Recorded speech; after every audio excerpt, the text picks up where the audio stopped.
we present Taxi, a week-by-week account of the trials and tribulations of a New York taxi driver.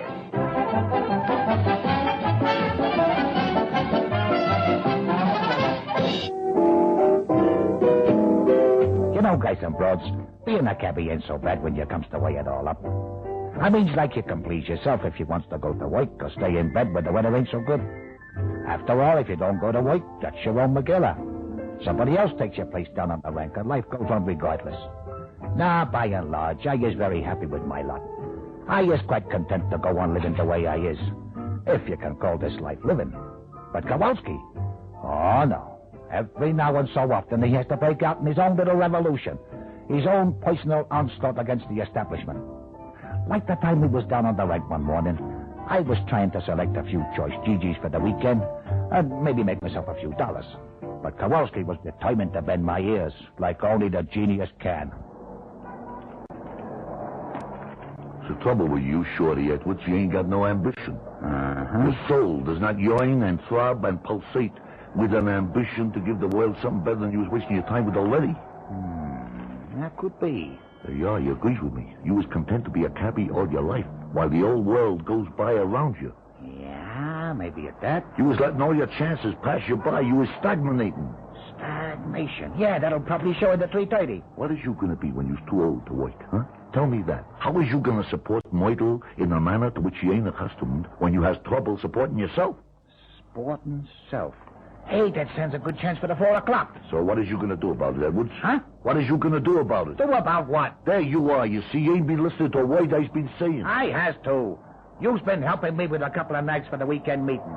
Why, you gave me 2, stagnation and sporting self. Couple of real triers. Chuck Edwards, is there nothing better in your life than finding GGs for weekend meetings? Oh, yeah, sure. What? Finding nags for the midweek meetings. You may laugh and you may chaff, but you was gonna be sorry when you has to go on social relief. Social relief? What are you talking about? I is deliberating on the fact that you has no ambition. You was gonna end up in the poorhouse. Oh, is that so? That is so. Uh-huh. And what brought all this on all of a suddenly, huh? Well, I has come to a decision. Uh-oh. Here we goes again. I has decided to dispense with my present occupation. There is no future in driving a cab. Okay, meathead. What's it gonna be this time? Say, how about being a novelist, huh? Or a poet? Or a pop singer? Or a motion picture star? I could go on for hours. I name it, you tried it. If you was not going to take my observation seriously, I is not going to waste my valuable time explaining them. Okay, Red. I has given you my undivided attention. You may now proceed. Well, I is fed up with having no security. I've been studying this problem with a great deal of perseverance, me, and I've decided to alter things for the better. Oh, you has? Yeah, I's going into private service. You is what? I is gonna work for the gentry. Huh? No more is I gonna hack dumb fares around New York. I's gonna work for one boss, someone who appreciates my undeniable talents. Hey, would you put that in plain English? I'll do better than that. I'll put it in simple American. Look, I'll show you this newspaper. Now look at this. Wanted. Chauffeur, handyman must be conversant with New York City, a good, reliable driver, one not scared to take a chance in emergencies, for elderly, affluent, retired couple. Salary exceptionally good to the right applicant, right given full details to box 1223, New York Star. Yeah, there's one word I ain't sure of. What's affluent? That means they got bread. Moolah, dough. So what's this all about? I has replied to the ad, and I is waiting for a reply. You means you is gonna work permanent for some guy? If my application is acceptable. Oh, boy. Now I's heard everything. Calling Captain 18, coming Chuck, honey. Oh, hi, Myrtle Sugar. Hey, what's for you this bright morning? Oh, nothing special. I just want to tell you what a swell time you gave me last night. I think nothing of it, honey. Oh, Chuck, how can you say that? Why, you're so generous. Well, I does have my moments. The dinner was real cool, and the wine was out of this world. Yeah, I think it was brewed on Venus. Yeah? I said it was real nice vino. Oh, and the liqueurs. They were something else. It sure was a swell evening. Like I said, nothing's too good for my sweetie pie. Expense is no object where you is concerned. Oh, yeah, that's why I called you, really. When will you give me back the $20 I lent you last night? The last of the big spenders. Shut up, you.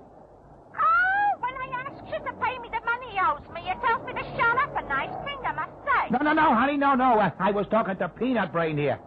He's on one of his kicks. Oh, yeah. What's it this time? Babysitting? Don't mention that. That's when he ain't tried yet. Okay, knucklehead, go on. Tell yourself. Well, mate, I was hoping to go into private service. Kowalski, the private eye yet. But you couldn't detect a flat tire. Nah, honey. He means working permanent. A chauffeur yet. Five will get your tin. He don't last one day. Okay, you two, don't expect no sympathy from me when you was destitute. I will look the other way.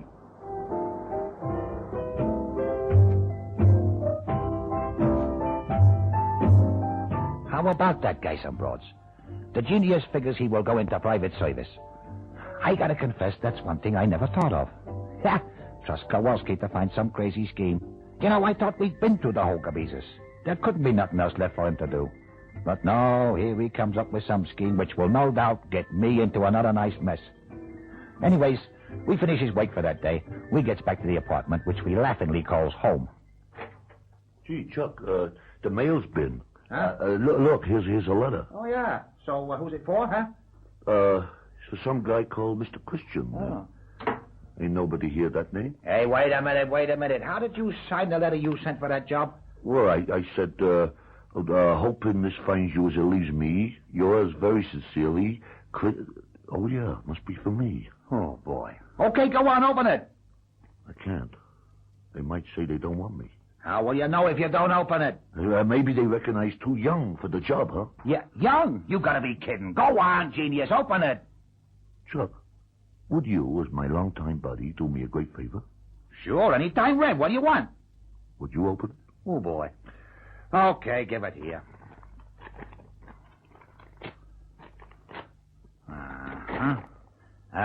Dear Mr. Christian, as you did not sign your letter with your Christian name, one must assume that your surname is Christian.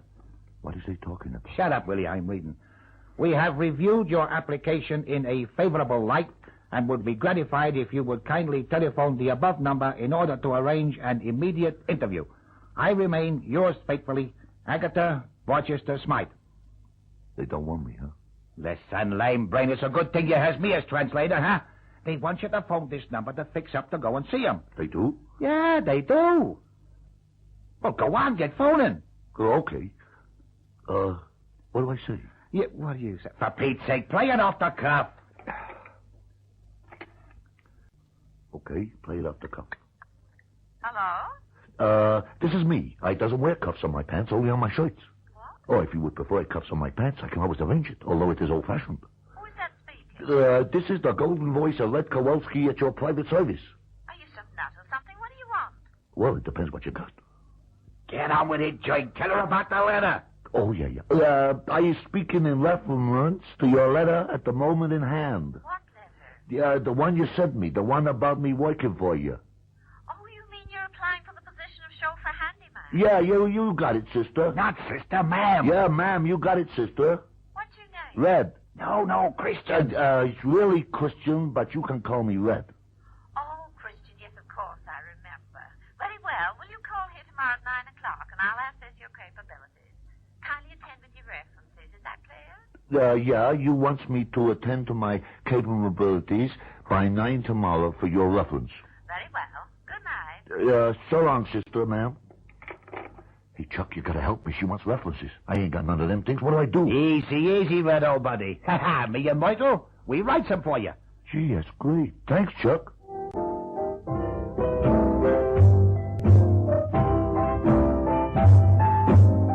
So, guys and broads, Meathead Kowalski turns up the following morning, complete with references from Charles Edwards, Esquire, and Miss Michael Smedley. It was quite a snazzy place. The old lady seemed to have a lot of bread. Like I always says, it don't matter if you was born poor and dies poor, as long as you was rich in between.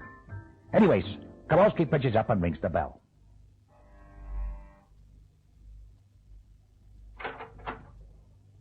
Yes? I's Red Kowalski. Yes? Yeah. Well? Very well, thank you. You okay? You're fine, thank you. What do you want? I has come to work here. Is you the butler?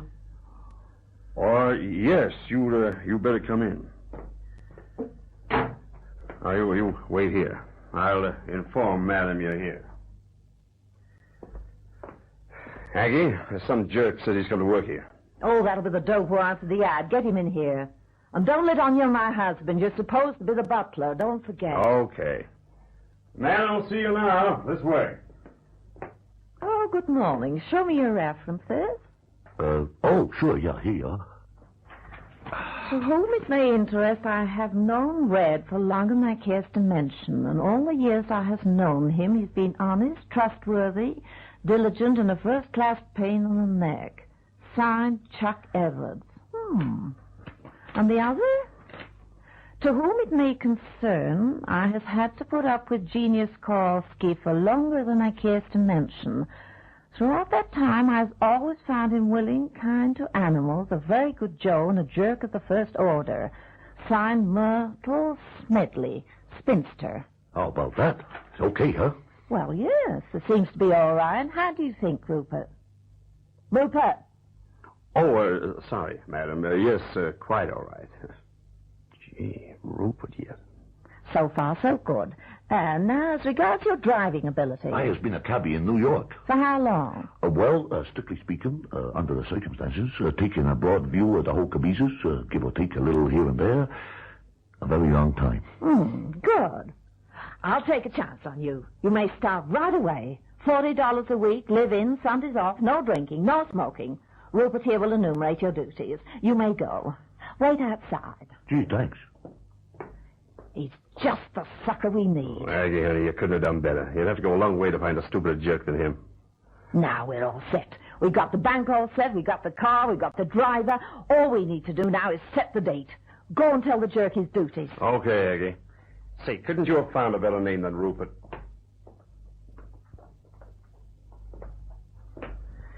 Right, Christian. Now listen carefully. First of all, you always address me as Mr. Rupert, understand? You report to me each morning with the car cleaned and polished. In the morning? You have 15 minutes for breakfast, after which you will clean all the silver.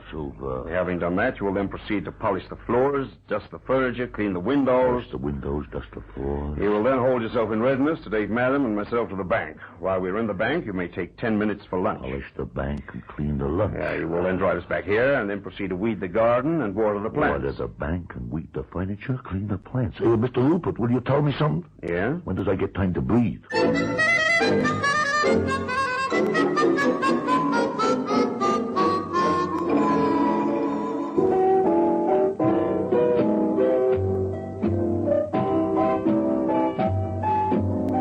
Guys and broads, that was Kowalski's introduction to domestic service. I gotta tell you, the first few days was like a dream to me. On account of he was living in, you see. I never had him breathing down my neck. It was great not having to listen to his yak. But after a while, I began to miss the jerk. Okay, so he's living on cloud 7 most of the time, and he can drive you out of your skull in 30 seconds flat. But he's a great guy. It's kind of hard not having him around, you know. Me and Myrtle was talking about it in her apartment the following Saturday night. Gee, Chuck, things don't seem the same, does they? No, honey. I gotta admit, I misses the big stiff. There ain't no one to yak with down on the rank. We ain't got no one to be rude to. No one to have a beer with. I used to enjoy insulting him. Yeah, him and his crazy schemes. Remember the time he drove the Staten Island ferry? Yeah. Hey, how about that time he appeared on the stage? Oh, boy, that was a gas. And do you remember the time he had that fancy new cab? Yeah, and the automatic doors got stuck. Yeah, and the president of the women's lib was locked in the back for 2 days. Yeah, oh, boy. I sure do miss them days. Hey, I wonder what he's doing now, the stupid great jerk. Why don't we give him a ring on the phone? Yeah, it's a great idea, honey. Gee, it'll be swell to hear his voice again. Yeah, I got the number here somewhere. Yeah, here we are. 2,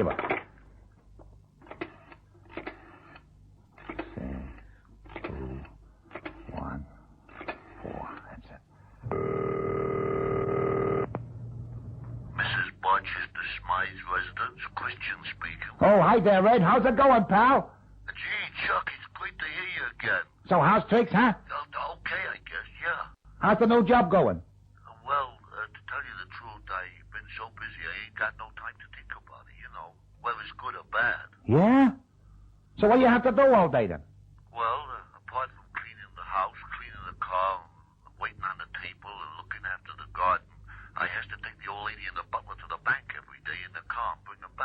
Gee, sounds tough, pal.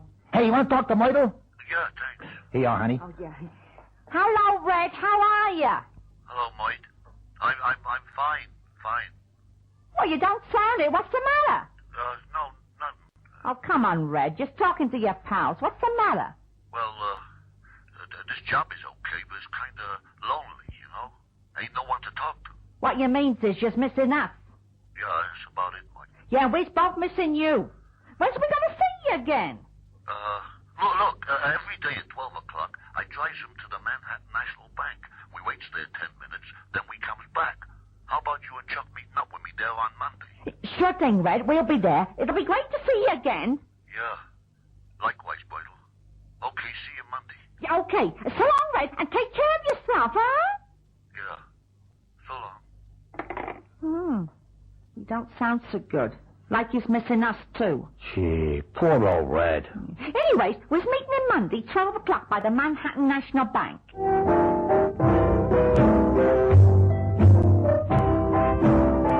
How about that, huh? Poor old Red has got himself somewhat in a little private stook of his own. You couldn't help feeling sorry for the guy. After all, he didn't ask us to sympathize with him, which at the time did seem just that little bit unlike the genius.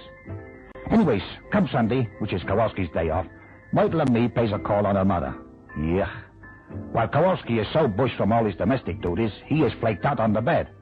Now then, downstairs, Mrs. Barchett's Smythe and the so-called butler Rupert is having what you might call a very interesting yak. Can't hear us, can he? No, I sneaked into his room. He's flat out. Good. All right, then. I've worked everything out. Tomorrow is the day. Oh, boy, am I glad of that. I'm fed up with this butler gag. It's a good thing somebody's got brains in this setup. Otherwise, you'd still be peddling dud checks. All right. At least I kept us off the streets. Only just. Now, listen. At precisely 12 noon, the cashier from Stacy's will walk around the corner and go into the bank. Only tomorrow he won't go into the bank. I will stop him. He'll be carrying the previous day's takings for deposit. Only this time he'll deposit the money right in our laps. What do I do? You just stand by the car with the door open so I can get in fast. Yeah. And Christian? He'll do as he always does. Drive us right back here, where we change cars and send Christian back into town to be chased by the police. Perfect, Aggie, my dear. I couldn't have worked it out better myself. You've got to be joking. Now, we can't afford any mistakes. As Saturday's takings at Stacy's must be at least $20,000. So, we'll go over the whole caper again.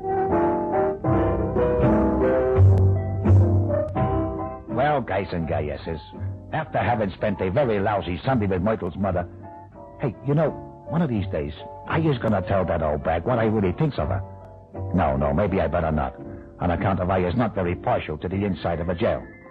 Anyways, as I said, after Sunday comes Monday. And after a few fares, I gets on the blow at the Myrtle to remind her we has to meet Kowalski at 12 o'clock at the Manhattan National Bank. She says okay, she ain't forgot, and says for me to pick her up at the office, which I does.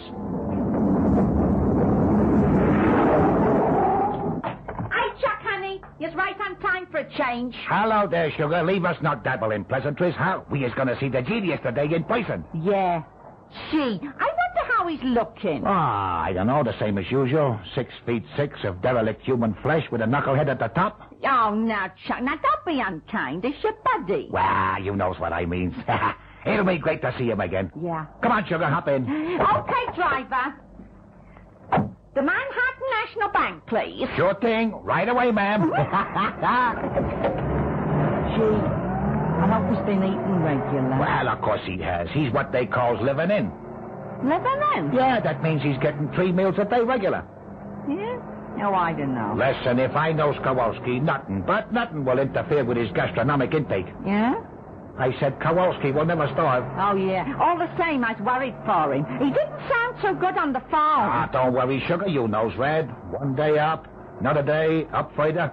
You'll be okay. Yeah, watch it. Was nearly there. Oh, there you are. You can park over there. Yeah, okay, honey. Hey, look, there he is. Hi, Red. How you doing, pal? Gee, Chuck. Gee, Red. Chuck. Red. I see you too, you know. Oh, yeah, sorry. Hello, Mike. Hi, Red. Hey, you ain't looking too good. What's the matter? Ain't they feeding you so well. Yeah, it's okay. Oh, gee, Red, it's good to see you. Gee, Chuck, it's great to see you. Yeah, when you two's finished embracing, maybe we can get down to a little intelligent conversation. Gee, sorry, mate. I ain't seen either of you for at least a week. What exactly does you find funny? That uniform. Who ever heard of a guy dressed in a mauve suit yet? This is my livery. Yeah, makes me liverish to look at it. All right, already. Go on, have your fun. Oh, well. Whom have we here? Oh, Mr. Rupert, this is my buddy, Chuck Edwards. Yeah? And this is fiancée, a 17-year standard. Yeah, don't remind me. Miss Myrtle Smedley. Wow. How do you do, both? Oh, charmed, I'm sure. I'm sure you must both be in a great hurry. Just stopped by to pass the time of day with your friend Christian. Oh, goodbye. Nice to have met you. We ain't in no hurry. We came here special to see Red, Christian. Well, now you've seen him, you'll want to be on your way. No, we ain't going no place. We came to see Red. Yes, but now you've met him, you'd better be moving on. Hey, now, wait a minute. Nobody tells me when I has to go. Is that so? Well, this is one time when you run. Huh? Chuck, he's got a gun. Now, look, mister, there ain't no call to lose your cool. All right, you two. Get in the car. Huh? You heard me. Get in the car.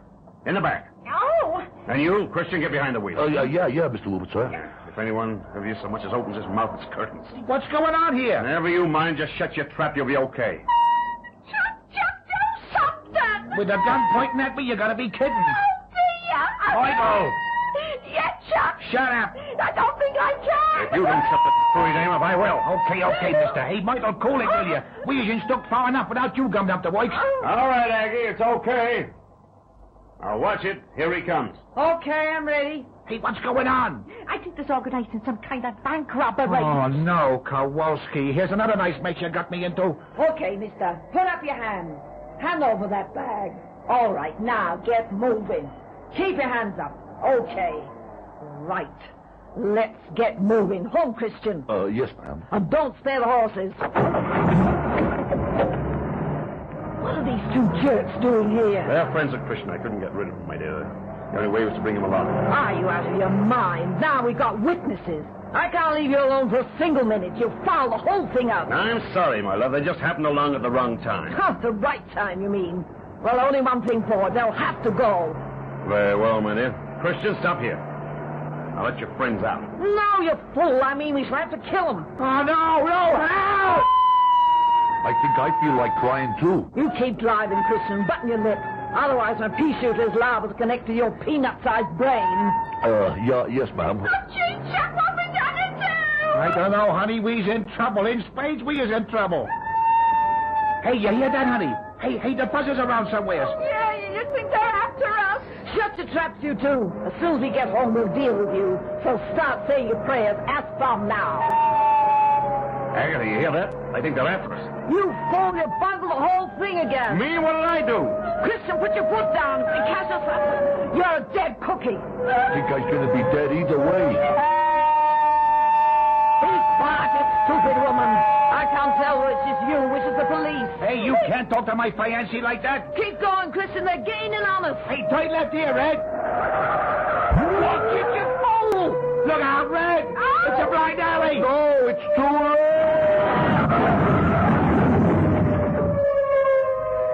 Is you all right, honey? Yeah, I think so. Red, is you okay? Sorry, I can't stop. I has to polish the bank, clean the lunch, dust the car.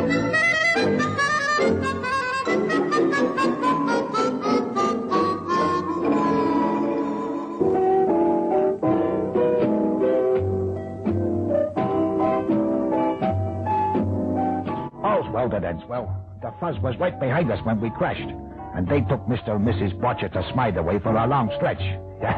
They was a couple of confident stricters from way back. And Red decided that Capian was a whole lot better than being in private service. But there was one thing that was puzzling me. Like I said to Kowalski when we was back on the rank. Just tell me one thing, genius. How come the fuzz was so close behind us when you was screeching away from the bank?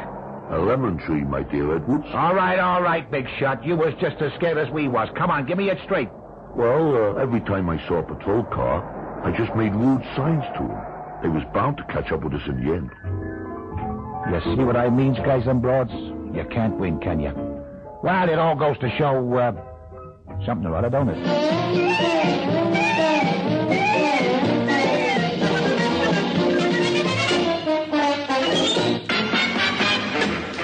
Taxi is written and produced by Joe Stewardson, directed by David Goodman. George Carellin plays Chuck Edwards, Red is Tony Jay, and Myrtle is played by Pat Saunders.